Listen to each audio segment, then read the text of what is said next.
Calories. Experts and influencers are still divided on whether they are good, bad, or completely ruining our lives. Some argue that all calories are created equal.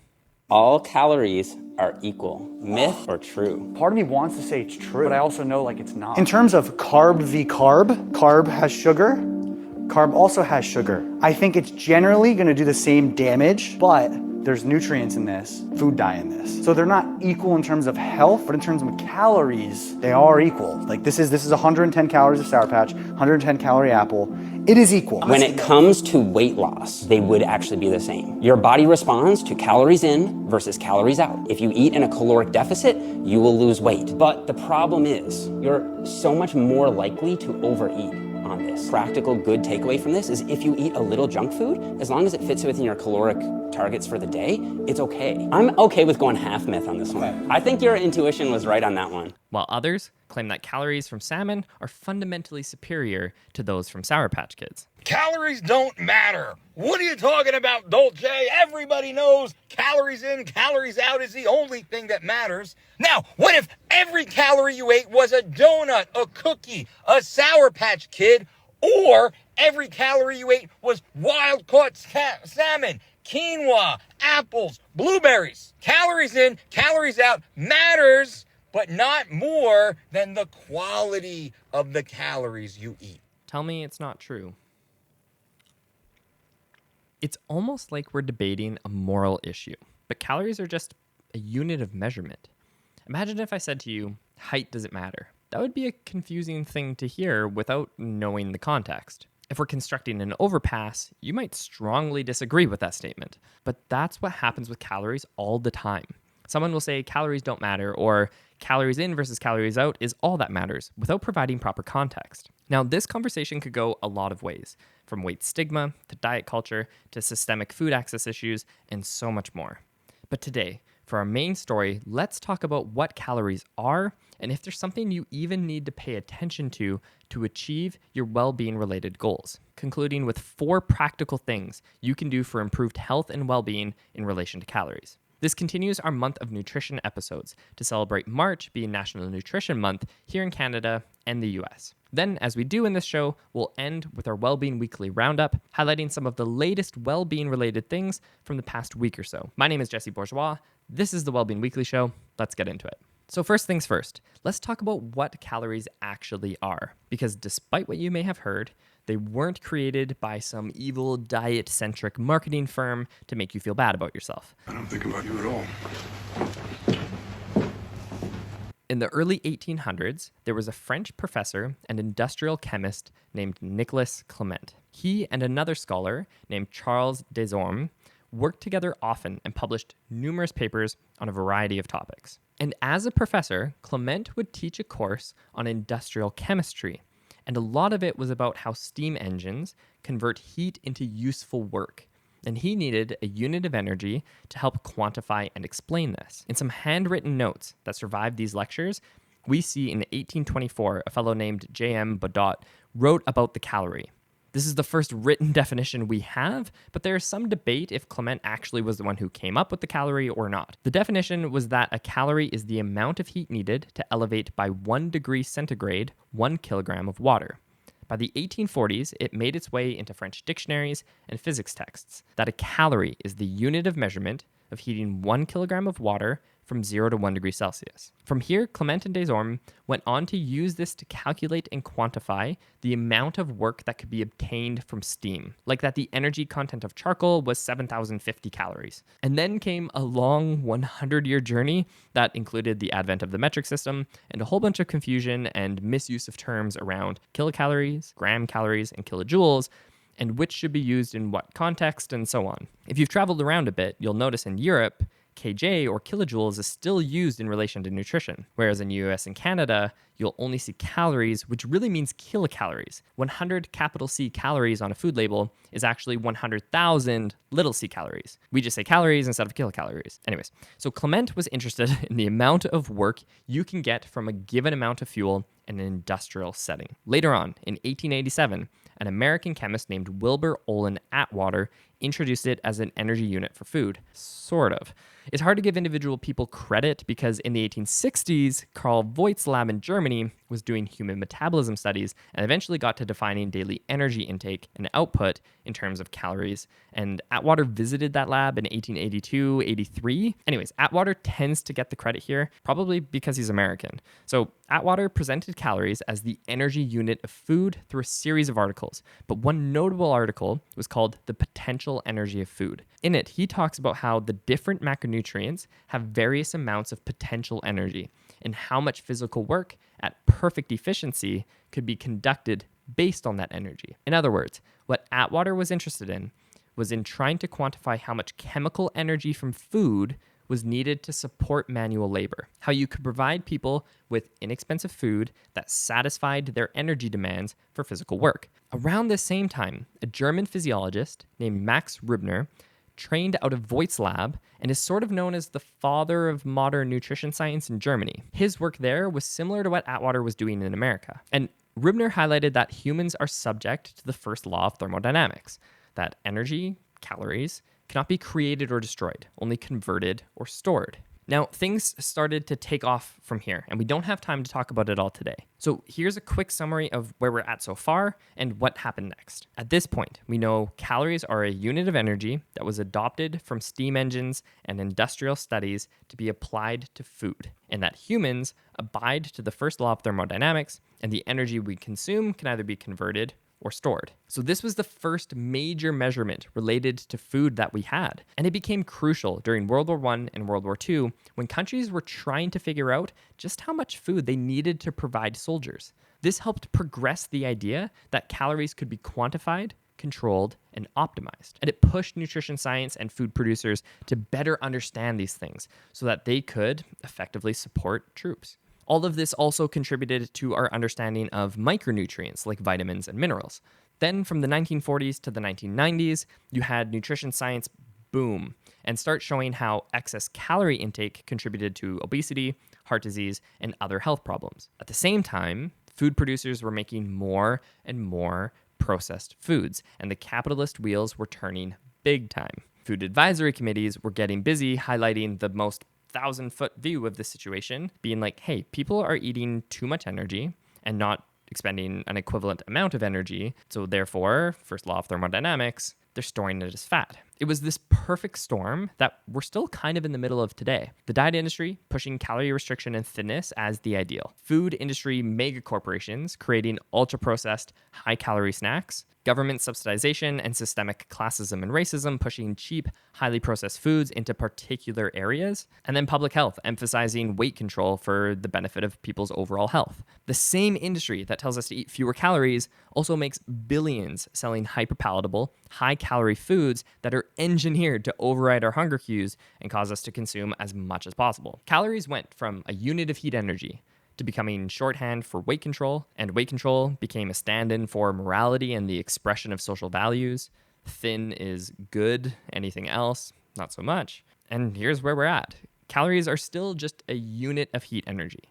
Humans are still subject to the law of thermodynamics, so yes, calories in versus calories out is the fundamental mechanism of weight change, but it's all of the context around that is what actually matters. It's really hard to just take the whole human and just apply the basic measurements and math to it. We're biological chaos machines. So what can we do? There are a whole lot of public policy and social changes that are needed, but for today, we're going to focus on us as individuals and this topic of calories. First, we need to recognize that counting calories and trying to do the math applied to human game can work for some and can exacerbate eating disorder behavior for others, and everything in between. It can be the right and wrong answer depending on the person and depending on what they're trying to accomplish. This is the Wellbeing Weekly Show, so let's think about it in the context of well-being, meaning measurable, objective, evidence-based health benefits, but also the experience and psychosocial variables. If counting calories sounds like it's about as much fun as pulling teeth, then it's probably not going to be a great approach for your overall well-being. And it's important to note that weight loss doesn't even have to be a goal in general. Healthy habits without weight loss are still hugely beneficial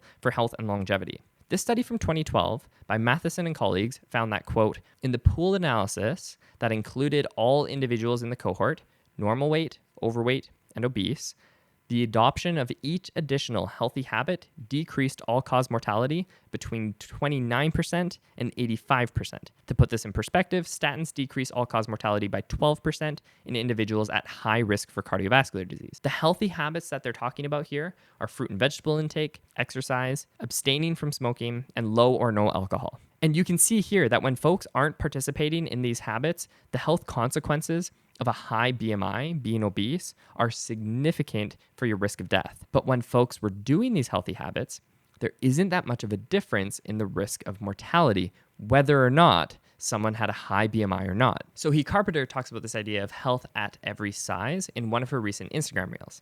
Check it out. The name is health at every size, not healthy at any size. It's an important distinction with very different meanings. Health at every size advocates for stigma-free, accessible healthcare for all people, regardless of their body size, and emphasizes healthy behaviors without focusing on weight or weight loss. Health at every size has 5 principles. 1. Weight inclusivity. 2. Health enhancement. 3. Respectful care. 4. Eating for well-being. And 5. Life-enhancing movement. Contrary to popular belief, its aim is not to promote obesity or pretend like you can be healthy at any size. As it turns out, HAES improves cardiovascular status, eating behaviors, quality of life, and psychological well-being. If you agree that prioritizing healthy habits is more important than focusing on body weight alone, you might be more aligned with HAES than you thought. It's a good idea to make sure you properly understand what it is you're criticizing before you go and make a public comment like this. So it's more about finding an approach that works for your overall well-being that still points you in the direction you want to go. Since we're talking about calories today, there is a type of study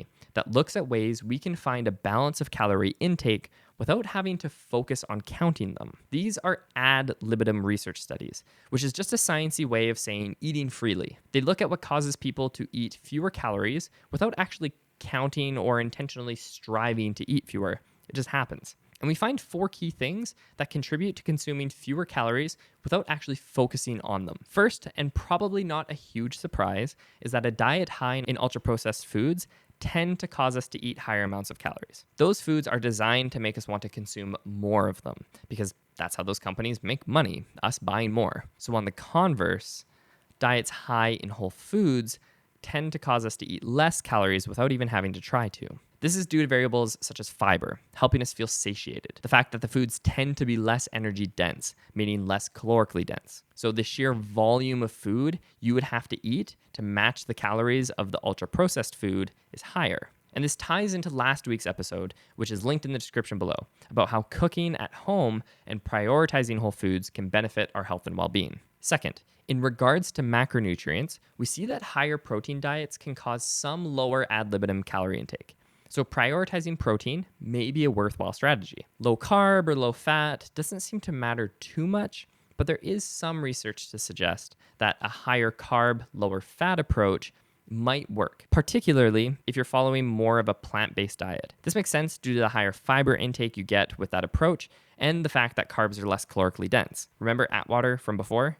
His work and the work of others tells us that carbs and protein are 4 calories per gram and fats are 9 calories per gram. Capital C calories. Notably, this type of research also flies in the face of the carbohydrate insulin model of obesity as well. Something we didn't talk about today, but that we can if folks are interested. Let me know.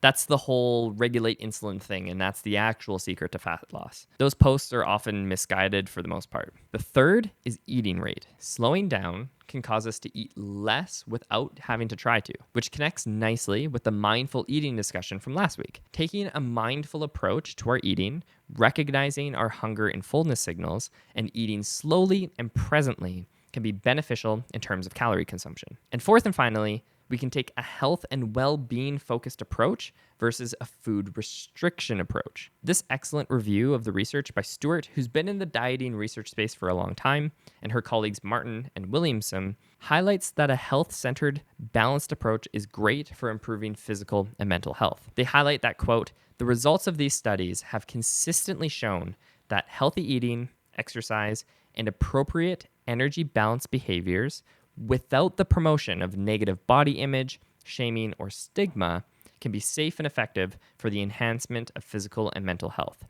Current evidence suggests that dietary restraint is associated with eating disorder symptoms, but it is not necessarily a causal factor in the etiology of eating disorders.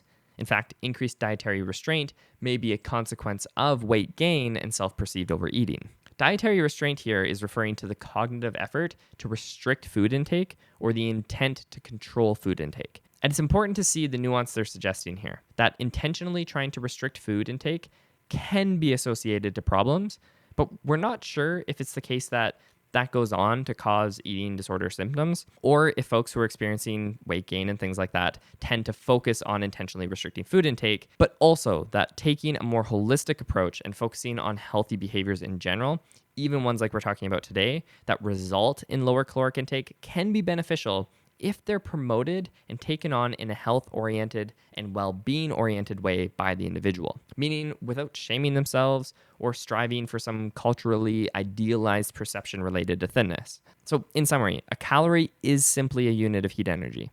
And yes, calories in versus calories out is how weight management works. But what impacts the calories in and calories out can be complicated. But we don't have to focus on the math game directly to impact our total calorie consumption. We can do 4 key things. We can eat a primarily whole food diet and reduce our intake of ultra-processed foods. We can prioritize protein and fiber intake. We can be mindful of our eating pace and slow down and eat slowly and pay attention to our hunger and fullness signals. And lastly, we can take a health and well-being centered approach, prioritizing overall healthy habits and keeping that as the focus in mind and putting aside the intentional focus on eating less, taking a step back from focusing directly on calories. This post by Dr. Joey Munoz does a great job of highlighting the full context around the calories in versus calories out conversation. Check it out.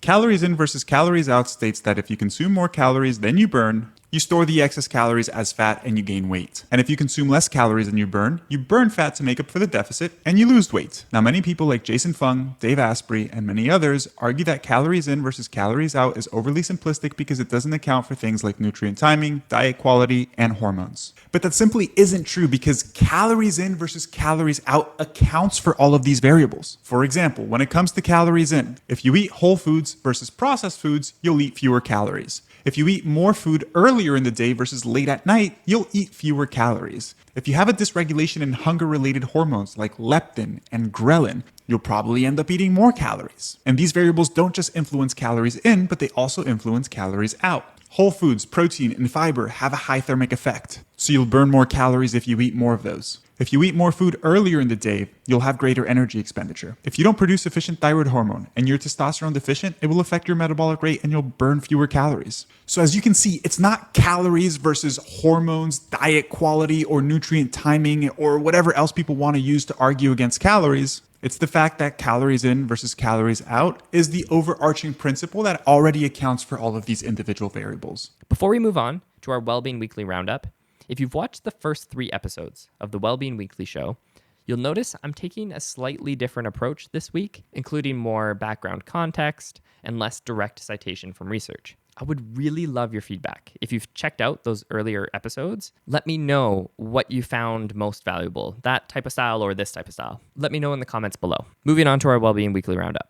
As I mentioned in the introduction of today's episode, March is National Nutrition Month, not just here in Canada, but also in the United States, which YouTube analytics from the last video tells me many of you are from. And well, your president, Donald Trump, celebrated March Nutrition Month in a bit of an odd way by proposing $1 billion or more budget cut to school food programs and food banks. The USDA under the Trump administration just cut $1 billion in funding that helped schools and food banks buy fresh, locally sourced food. One program provided $660 million to schools and childcare centers to buy fresh, locally sourced food for their school meals. And another helped food banks buy fresh food from local farmers to distribute to families in need. So these programs did 3 things: help support local farmers, help schools improve their school nutrition program with more fruits and vegetables, and helped low-income individuals get access to fresh produce. The administration says that these cuts are part of broader federal budget reductions to decrease spending. What they didn't say, and what I will add, is that these budget reductions, which strip nutrition assistance, healthcare, and now local food assistance, are largely to offset $4.5 trillion in tax cuts that will overwhelmingly benefit corporations and the wealthiest Americans. If you're interested in understanding more about that situation, go and listen to the rest of that reel from Dr. Jessica Nurek. And speaking of the US, Health Secretary RFK Jr. enjoyed a meal at Steak and Shake in Florida, celebrating that they are now using beef tallow for their fries instead of vegetable oils, because vegetable and seed oils are, according to RFK Jr., a huge part of the health and obesity issue in the United States, and somehow beef tallow is going to help with that. In completely unrelated news, this paper, just released on March 6th, looked at a 33-year follow-up on over 200,000 adults and found that after controlling for other variables, those with the highest intake of butter had a 15% higher total mortality compared to those with the lowest intake, and that those with the highest intake of vegetable and other plant-based oils had a 16% lower total mortality compared to those with the lowest intake of plant-based oils. That substituting 10 grams per day of butter with an equivalent amount of plant-based oils was associated with a 17% reduction in total mortality, which adds to the ongoing body of research showing that switching from saturated fats like beef tallow to unsaturated plant-based fats like seed oils is beneficial for health. Next up, here in my home province of British Columbia, Canada, researchers out of the University of British Columbia published a study looking at how well youth in grades 6, 7, and 8 were achieving the Canadian 24-hour movement guidelines, which is Canada's version of the physical activity guidelines. What they found was that only 4% met all recommendations and 15% met none.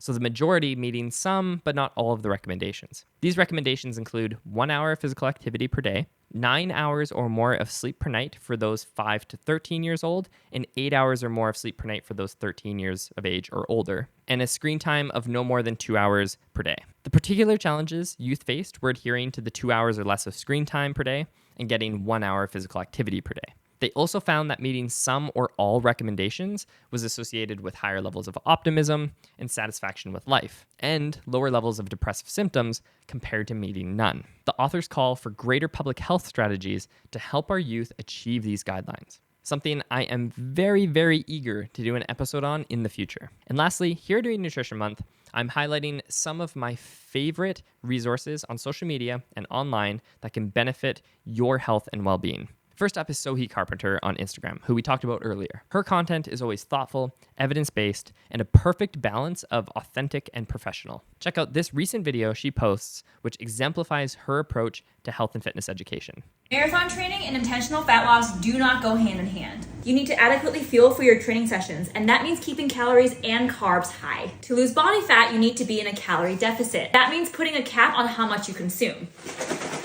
While some of you may happen to lose weight while marathon training, that's by no means a guarantee. In fact, some of you may find that scale weight actually goes up while prepping to race 26.2 miles. This does not mean that cardio in and of itself makes you gain weight. It means the demands of marathon training are super high, and it's increasing your appetite to the point that you're consuming more calories than you burn. This can be surprisingly easy to do. Pick one or the other to prioritize. Don't pursue both at the same time. Another resource that I wish I would have found sooner is plant-based on a budget. Food prices here in Canada have been challenging, to say the least. And I know this is true in other countries as well, even more so. And, we're a young family with, a 1-year-old son and pets, and we try hard to prioritize our health and eat nutritious meals. But it can be hard. Plant-based on a budget has been a really great resource for getting affordable, nutritious, simple to cook, and tasty plant-based recipes. Tony, who is the founder, does have cookbooks available for purchase, but also tons of free recipes online. Just the other day, we made the vegan pasta primavera that's a free recipe on the website. Quick, full of veggies, and super tasty. That's it for our show this week. Thank you so much for watching. If you have feedback, please do let me know in the comments. And if you watch this within the first couple of days and have a topic you would love covered in next week's episode that fits in with our March nutrition theme, let me know in the comments below. Talk with you next time.